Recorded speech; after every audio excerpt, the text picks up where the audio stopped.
कि बाबा भीमराव अंबेडकर का संविधान भी खतरे में है, उसको भी बचाना है। लेकिन उत्तर प्रदेश की जमीन पे ये दंगा करवाने वाले लोग हैं, इनको यहाँ पे बर्दाश्त यहाँ की जनता नहीं करेगी। ये मिशन जो संयुक्त मोर्चे का है ये तय हो चुका है।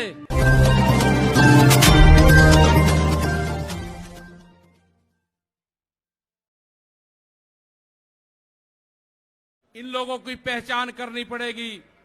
देश में बड़े बड़े आंदोलन ये चलाने पड़ेंगे। आज से जो संयुक्त मोर्चा ने फैसले लिए हैं उसके तहत हमको बड़ी बड़ी मीटिंगें पूरे देश भर में करनी पड़ेगी। अब ये मिशन खाली मिशन उत्तर प्रदेश और ये नहीं उत्तराखंड, मिशन होगा संयुक्त मोर्चे का देश बचाने का। ये देश बचेगा, ये संविधान बचेगा। आज लड़ाई उस मुकाम पर आ गई कि देश के जो नौजवान हैं, जो 14 करोड़ लोग जो बेरोजगार हमारे साथी हमारे बच्चे हुए हैं, यह आंदोलन उनके कंधों पे है। जिस तरह से एक चीज बेची जा रही है, 3 कानून भी उसी का ही एक हिस्सा है। पहला है कि यहां पे रेल और हवाई जहाज और हवाई अड्डे बेचे जाएंगे। किसने परमिशन दी? किसकी ताकत है कि देश की प्रॉपर्टियों को बेचोगे? आपने घोषणा पत्र में नहीं लिखा, देश की जनता को धोखा दिया। धोखा नंबर 1।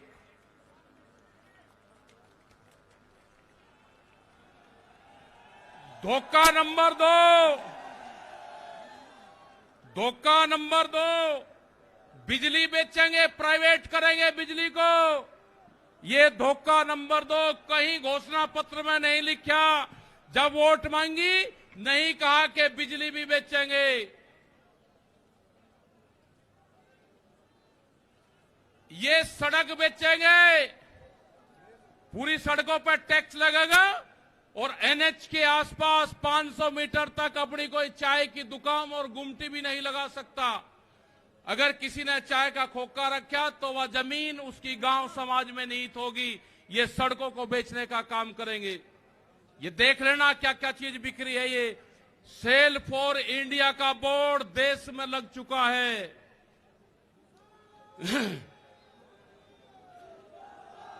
ये है एलआईसी, जो बड़ी कंपनी देश की, बैंक, ये सब बिखरे हैं। इनके खरीदार कोई और नहीं है, खरीदार अडानी और अंबानी हैं। ये बिखरे हैं सब। एफसीआई की जमीन जहां पे हमारा भंडारण होता था, वे पूरी जमीन, पूरे गोदाम अडानी को दे दिए गए हैं। पूरी एफसीआई के जो गोदाम हैं अडानी के कब्जे में हैं। आपके पास में, भारत सरकार के पास में कोई भी गोदाम अब नहीं बचा है। देश के बंदरगाह, पूरा जो समुद्र के तट थे 100 किलोमीटर तक एक कंपनी को बेच दिए। वे बंदरगाह भी बिक गए। ये भी आपको जानकारी होनी चाहिए। वहां पे जो मछली पालन किसान हमारा था, जो नमक का किसान हमारा था, खत्म हो गए। बड़े बड़े बंदरगाह वहां पे बिक चुके हैं।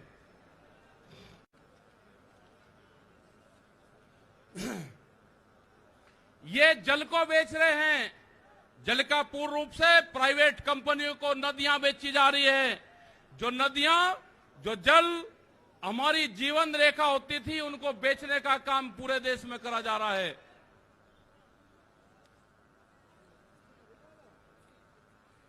ये इंडिया ऑनलाइन सेल, मतलब कोई भी कीमत किसी भी चीज की लगा सकता है। भारत बिकाऊ है। ये भारत सरकार की पॉलिसी है। अब खतरे में कौन कौन है? ओएनजीसी, बीपीसीएल, इस्पात, शिक्षा, प्राइवेट जो चिकित्सा हो रही है, और देश के संविधान भी खतरे में है। जो बाबा भीमराव अंबेडकर का संविधान था वो भीड़ में बता जा रहा है। हम उसको भी बता रहे हैं कि बाबा भीमराव अंबेडकर का संविधान भी खतरे में है, उसको भी बचाना है। और ये खेती किसानी जिससे ये आंदोलन शुरू हुआ, ये खेती और किसानी भी बिक्री के कगार पे है। हमारी समझ में जब आया जब देश की खेती बिकने के कगार पाई, जब ही आंदोलन शुरू हुआ। उसके 3 कानून 9 महीने से किसान आंदोलन है वो करने को तैयार नहीं है। आज हालात यह है कि आपका 10 साल पुराना आगे के 10 साल पुराना ट्रैक्टर नहीं चलेगा, वो भी इसी में आता है। आपको बैंक में कर्जा आप दुगना ले लो, आपको बैंक दुगना कर्जा दे देगा। आपको बैंक कहेगा कि गोल्डन कार्ड बना दिया, आप कर्जा ले लो, फसलों के भाव नहीं आपको देंगे। हम जिस जमीन पर आए हैं, ये जमीन उत्तर प्रदेश की जमीन, और जहां पे मुजफ्फरनगर का जो क्षेत्र है ये गन्ने की बेल्ट है पूरी। क्या इन लोगों ने ये नहीं कहा कि जब अगर हमारी सरकार आएगी तो हम 450 रुपए गन्ने का भाव देंगे? ये कोई भाव देने को तैयार नहीं है। यहां पे सरकारें पहले भी आई जिन्होंने 80 रुपया रेट बढ़ाया, दूसरे वाली सरकार आई 50 रुपए रेट बढ़ाया। क्या योगी सरकार उन दोनों से कमजोर है? 1 रुपया रेट नहीं बढ़ाया। हमारा 12,000 करोड़ रुपया से ज्यादा आज शुगर फैक्ट्री पे सरकार पे बकाया है। अगर हम मांगते हैं तो कहते हैं जी ये राजनीति कर रहे हैं। अगर ये मुद्दे उठाने राजनीति है तो ये मुद्दे यहां के लोग उठाते रहेंगे। हमें बहुत तरह के एलिगेशन लगाए गए। हम 9 महीने से वहां पे हैं, आप लोगों के बीच से वहां पे गए। आप बहुत जिम्मेदारी के साथ वहां पे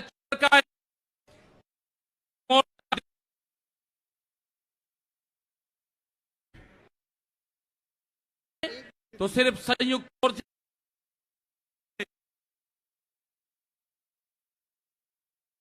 जमीन पर पैर नहीं रखेंगे भैया। यहाँ पे मुजफ्फरनगर की जमीन पे हम पैर नहीं रखेंगे। हम गाड़ी से यहां से वापसी जाएंगे। जब ये आंदोलन फतेह होगा, इस किसान और देश के जवान की जीत होगी, जब ही हम यहां पाएंगे। अत्याचार बहुत है। यहां पे पुलिस फोर्स के लोग भी होंगे। यहां पे पुलिस फोर्स के लोग हैं, उनकी सैलरी 25 और 30 हजार रुपए हैं। ड्यूटी वे 24 घंटे देंगे। मास्टर जो प्राइमरी का टीचर है उससे आधी सैलरी उनकी होगी। वे आवाज नहीं उठा सकते, उनकी आवाज को दबाया जाता है। उनका जो क्वार्टर है वो 500-600 फीट में है। उनके क्वार्टर बड़े बड़े, उनकी सैलरी भी टीचर के बराबर उनकी सैलरी हो। वे ड्यूटी देते हैं 24 घंटे। जितने भी सरकारी कर्मचारी है उनकी पेंशन खत्म करोगे। एमपी एमएलए की पेंशन लोगे 2-2, 3-3। कर्मचारियों की पेंशन खत्म करोगे। आप देश में प्राइवेटाइजेशन करोगे तो रोजगार खत्म होंगे। हमारी समझ में एक बात नहीं आई, जो बड़ी बड़ी कंपनी 67,000 और 1 लाख करोड़ रुपया सरकार का लेकर भाग जाती है, उन्हीं को ही फिर बड़े बड़े संस्थाएं बेच रहे हैं। वो पैसा कहां जा रहा है? अगर पूरे हमारे संस्थाओं के रेलवे बिक्री है, रेल के 4.5 लाख कर्मचारी बेरोजगार होंगे। मैंने जो सफाई कर्मचारी है उनसे बातचीत करी, रेलवे के या किसी भी नगर पालिका के हों, 5 और 6 हजार रुपए में वे सफाई कर्मचारी वाल्मीकि समाज के लोग नौकरी करेंगे। यहां पे अगर ठेका पड़ता होगी तो रोजगार जाएंगे। अगर प्राइवेट कंपनी के हाथ में ये कंपनी आ जाएगी, जिस तरह से रेलवे गई, 4.5 लाख कर्मचारी बेरोजगार होंगे। जो रेहड़ी पटरी के लोग अपना रोजगार चलाते थे, वे 4.5 करोड़ लोग हैं, वे बेरोजगार होंगे। बड़ी बड़ी एमेजॉन जैसी कंपनी आ रही है जो इस देश में व्यापार करेंगी, इस देश में मॉल खुलेंगे। वे हमारे मजदूर भाई कहां जाएंगे? ये उनकी भी लड़ाई है। ये लड़ाई जितनी भी संस्थाएं बिक रही है उसकी लड़ाई है। और आपने आगे की और हम बात बता देना चाहते हैं। ये लड़ाई शुरू हुई 3 काले कानून से। ये लड़ाई शुरू हुई एमएसपी पे गारंटी कानून से। हमने एक ही जिले का एक डाटा भारत सरकार को दिया, यहां उत्तर प्रदेश के अधिकारियों को दिया, यहां के मुख्यमंत्री को दिया। रामपुर जिले में जो मंसूरी धान की खरीद होती है वो बिहार में पैदा होता है। उसको बेच रहा है यहाँ पे। वो पंजाब जाता है, हरियाणा जाता है, बड़े व्यापारी का धान फसलें एमएसपी पे बिकती है, किसान की 10 से और 15% बिकती है। ये आपको समझना होगा। पूर्ण रूप से फसलों के दाम नहीं तो वोट नहीं, ये नारा लगाना पड़ेगा। फसलों के दाम नहीं तो वोट नहीं। जब तक इस सरकारों को वोट की चोट नहीं दोगे, ये दोनों बाहरी लोग हैं, इनको यहां से जाना होगा। अमित शाह, मोदी और योगी ये चुनाव जीत का है। ये उत्तराखंड से चुनाव जीत के प्रधानमंत्री बने, कोई ऐतराज नहीं। उत्तर प्रदेश की जमीन से जीत के गुजरात में गुंडागर्दी के दम पे आना हो, वहां पे पुलिस स्टेट है, वहां पे जीत के देश प्रधानमंत्री बने, कोई ऐतराज नहीं है। लेकिन उत्तर प्रदेश की जमीन पे ये दंगा करवाने वाले लोग हैं, इनको यहां पे बर्दाश्त यहां की जनता नहीं करेगी। ये मिशन जो संयुक्त मोर्चे का है, ये तय हो चुका है और हम मोर्चा नहीं छोड़ देंगे। अगर हमारे को शहीद होना पड़ेगा तो हम मोर्चे पर होएंगे, या तो जीत का आएंगे, बगैर जीते नहीं आएंगे वापसी।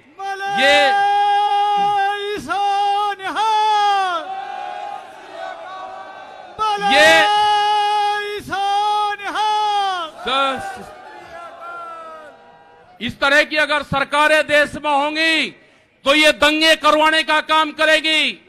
पहले भी नारे लगते थे जब टिकैत साहब थे, अल्लाहू अकबर, अल्लाहू अकबर, ये नारे लगते थे। हर हर महादेव और अल्लाहू अकबर के नारे इसी धरती से लगते थे। ये नारे हमेशा लगते रहेंगे, ये नारे हमेशा लगते रहेंगे। दंगा यहां पे नहीं होगा। ये तोड़ने का काम करेंगे, हम जोड़ने का काम करेंगे। किसी गलत फहमी में मत रहना। ये देश हमारा है, ये प्रदेश हमारा है, ये जिले हमारे हैं। आप तैयार रहना। ये कहते हैं कि लाल किले पे किसान गया, अगर लाल किले पे नहीं, किसान तो अगर जाता तो पार्लियामेंट पे जाता जहां पे कानून बने हैं। लाल किले पे धोखे से लेके गए हैं आप हमको, हमारे लोग नहीं गए। धोखे से लेकर आप लोग गए हैं। क्या कोई देश की एजेंसी है कि जो उसको जांच कर दे? क्योंकि कोई एजेंसी बोलने को तैयार नहीं है। पूरे देश पे इनका कब्जा हो चुका है, पूरी एजेंसियों पे। देश में कैमरा और कलम पे बंदूक का पहरा है। कैमरा और कलम पे किसी प्रेस की हिम्मत नहीं कि वो किसान के पक्ष में दिखा दे। निगेटिव दिखाते हैं बहुत प्रेस के लोग। तो इन सब लोगों का आपको ध्यान रखना है। ये आंदोलन जारी रहेगा। वो 28 तारीख की जो काली रात है उसको आप याद करते रहना। हम वहां से हटेंगे नहीं, किसी भी कीमत पर वहां से जाएंगे नहीं। देश के नौजवानों का रोजगार का सवाल है। 450 रुपया क्विंटल गन्ने का इन्होंने भाव की बात करी थी, वो चाहिए हमको। हमको फसलों पे एमएसपी की गारंटी चाहिए। प्रधानमंत्री ने कहा कि 2022 में फसलों के रेट दुगने होंगे, आमदनी दुगनी होगी। 3 महीने की बात रहेगी है। 1 जनवरी से बिकने वाली फसलें दुगने रेट पे बेचेंगे। ये प्रचार हम करेंगे। हम जाएंगे देश की जनता के बीच में, पूरे देश में संयुक्त मोर्चा आंदोलन करेगा।